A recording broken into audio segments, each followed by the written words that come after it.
सावन की महादेव की कहानी। तो फ्रेंड्स, आज हम आपको भगवान शंकर की कहानी सुनाने जा रहे हैं। भगवान शिव को प्रसन्न करने के लिए किसी भी तरह के खास विशेष पूजन की आवश्यकता नहीं है, क्योंकि कहा जाता है कि वह तो भोले हैं और भक्त के मन में से ही कई क्षणिक मात्रा की भक्ति से ही वे प्रसन्न हो जाते हैं। अगर आप भी शिव जी के भक्त हैं, कृपा करके पाने के लिए सावन के सोमवार का व्रत करते तो इस कथा को जरूर सुनिए और भोलेनाथ को प्रसन्न कर सकते हैं।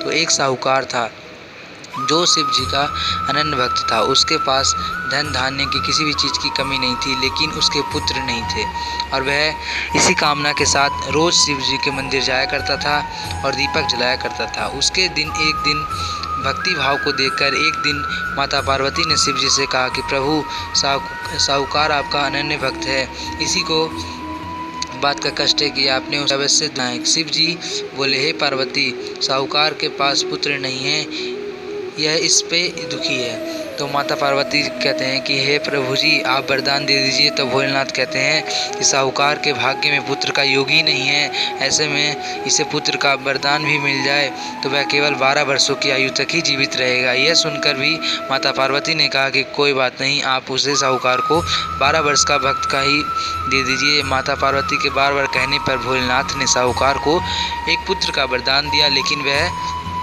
भी कहा कि केवल ये 12 वर्ष तक ही जीवित रहेगा। फ्रेंड्स, आगे जानते हैं क्या होता है। क्या आप भी भोलेनाथ के भक्त हैं तो चैनल को लाइक करके चैनल को सब्सक्राइब कर देना और कमेंट में जाके हर हर महादेव लिखना। आगे जानते हैं कहानी में क्या होता है। तो साहूकार सारी बातें सुन रहा था, इसलिए वह ना खुशी था और ना ही दुख था। उसे पहले से ही भोलेनाथ की तरह अच्छी याचना करने लगा। उधर सेठानी भी गर्भवती हुई और 9 महीने के एक सुंदर बालक के रूप में प्राप्ति हुई। परिवार में खुशी का माहौल था, लेकिन साहूकार पहले की तरह ही और 12 वर्ष की आयु का जिक्र किसी से नहीं किया। और 11 वर्ष होने के बाद एक दिन सेठानी ने कहा कि इसकी शादी करा दी जाए। तो लेकिन साहूकार ने कहा कि ये तो ये बालक है, इसको अभी पढ़ाने के लिए काशी भेजा जाए। तो उसके मामा को बुलाया गया और वह कहा कि इसे काशी पढ़ने के लिए ले जाओ और रास्ते में जिस ब्राह्मण के साथ मिले उसे यज्ञ करा के उसे भोजन जरूर कराना। रास्ते में जाते जाते देखा कि उसने एक राजकुमारी का विवाह हो रहा था। राजकुमारी का विवाह एक आँख से काना और एक आँख से अंधा था। तो उसके पिता ने एक अति सुंदर साहूकार के लड़के को देखा तो उसके मन में लालच आ गया। उसने कहा कि क्यों ना इसे ही घोड़ी पे बिठा के बारात में ले जाया जाए। तो उसके मामा को किसी तरह से मिला लिया और कहा कि तुम्हें ढेर सारा धन दिया जाएगा।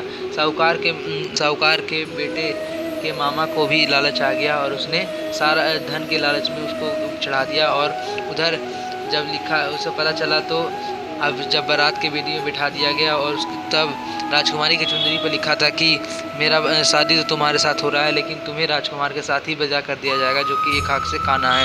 तो ये बात सुनते ही राजकुमारी को अपने कहा कि मैं नहीं जाऊंगी और उसके पिता भी बारात को लेकर वापस लौट गए और मामा और भांजा काशी पहुंच गए। तो आगे जानते हैं और क्या होता है अंत में। तो लाइक करके चैनल को सब्सक्राइब करना ज़रूर भूलना मत। और एक दिन मामा और भांजा यज्ञ रचा था और भांजा बहुत देर तक बाहर नहीं आया। तो मामा ने अंदर जाकर देखा तो भांजा का प्राण निकल चुके थे। वह बहुत ही परेशान हुआ, लेकिन सोचा कि अभी मैं रोना धोना शुरू करूँगा तो अभी सब ये संपन्न नहीं हो पाएगा। और फिर वह संपन्न होने के बाद वो रोना पीना शुरू किया। उधर शिव और माता पार्वती उधर से ही जा रहे थे। तो माता पार्वती ने पूछा कि कौन रो रहा है। तो भोलेनाथ ने कहा कि जिसमें आशीर्वाद दिया था उसका राजकुमार का साहूकार का बेटा ही मर चुका है। तो उससे बार बार आग्रह करने पर भोलेनाथ ने उसे जीवित का वरदान किया और इस प्रकार से लड़का ओम से बोलते हुए खड़ा हो गया और वापस मां और भांजा नगरी में लौटने आए। तो उधर देखा कि राजकुमारी को भी साहूकार के बेटे के साथ ही विधि विधान से धन धान्य देकर विदा करा दिया और उधर बहू को लेकर वो शुभ समाचार लेकर आने वाले थे। तो लेकिन शपथ पूर्वक कहा कि दोनों को विश्वास होना कि और अपने माता पिता से आशीर्वाद लेकर तुम्हारे पूजन विधि संपन्न हुआ। इसी प्रकार से शिव भक्ति को पढ़ते रहना और समस्त दुखों को सभी मनोकामना को पूर्ति होते रहेगा। तो कमेंट में जाकर जय जय महादेव जी जरूर लिखना। मिलते हैं नेक्स्ट वीडियो में, तब तक की जय हिंद, जय भारत, जय ओम नमः।